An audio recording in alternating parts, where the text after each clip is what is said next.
इस बार SP BSP तो अलग अलग है, लेकिन सपा का अलायंस कांग्रेस से हो गया है। कांग्रेस को यूपी की 17 सीटें मिली है।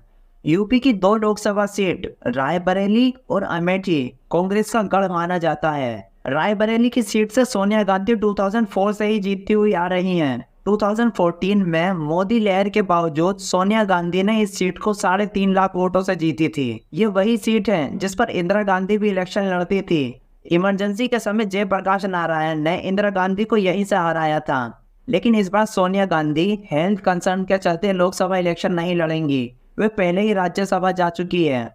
उन्होंने रायबरेली की जनता के लिए एक इमोशनल लेटर लिखा है, जिसके लास्ट में वे कहती है, मुझे पता है आप मुझे और मेरी फैमिली को वैसे ही संभालते आएंगे जैसे अब तक संभालते आए हैं। इससे ये कयास लगाए जा रहे हैं कि शायद इस सीट पर प्रियंका गांधी कैंडिडेट होंगी। सोनिया गांधी के न होने से बीजेपी के लिए थोड़ी राहत तो है, लेकिन प्रियंका गांधी अगर कैंडिडेट होंगी तो बीजेपी के लिए कांग्रेस का ये किला भेदना आसान नहीं होगा। रायबरेली की तरह अमेठी भी कांग्रेस का गढ़ माना जाता है। राजीव गांधी यहीं से इलेक्ट होकर लोकसभा जाते थे। 2004 से यह सीट राहुल गांधी के पास थी, लेकिन 2019 के लोकसभा इलेक्शन में स्मृति ईरानी ने उन्हें 55,000 वोटों से हरा दिया था। उस समय कांग्रेस ने अमेठी के 40,000 वोटर्स पर एक सर्वे कराया था और उसे लगने लगा था कि राहुल गांधी ये सीट हार भी सकते हैं। इसलिए राहुल गांधी दक्षिण की वायनाड सीट से भी इलेक्शन लड़ रहे थे। अगर इस बार कांग्रेस ने ये सीट गंवाई तो ये कांग्रेस के लिए बड़ा झटका माना जाएगा। कांग्रेस को जो 17 सीटें अलॉट की गई हैं, उसमें से कुछ सीटों को जीतना रिलेटिवली इजी है, लेकिन अधिकतर सीटों को जीतना एक्सट्रीमली डिफिकल्ट है। वाराणसी, मथुरा, गाजियाबाद, फतेहपुर सीकरी, इन सीटों को जीतना कांग्रेस के लिए नेक्स्ट इम्पॉसिबल है।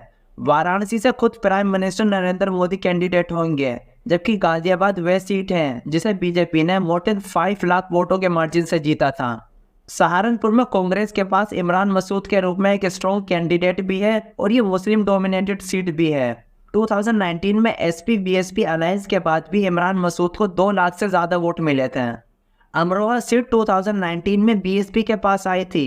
यहाँ से दानिश अली 60,000 वोटों से जीते थे। ये वही हैं जिस पर रमेश बिधूड़ी ने संसद के अंदर बेतुके कमेंट्स पास किए थे। अब चूंकि दानिश अली कांग्रेस ज्वाइन कर चुके हैं, तो माना जा रहा है कि कांग्रेस इन्हें ही अमरोहा से कैंडिडेट बनाएगी। अगर कांग्रेस अच्छा परफॉर्म करती है तो वह रायबरेली, अमेठी, सहारनपुर और अमरोहा ये 4 सीटें जीत सकती है। लेकिन अगर कैलकुलेशन बिगड़ी तो मुश्किल बमुश्किल रायबरेली और अमेठी ही बचा पाएगी।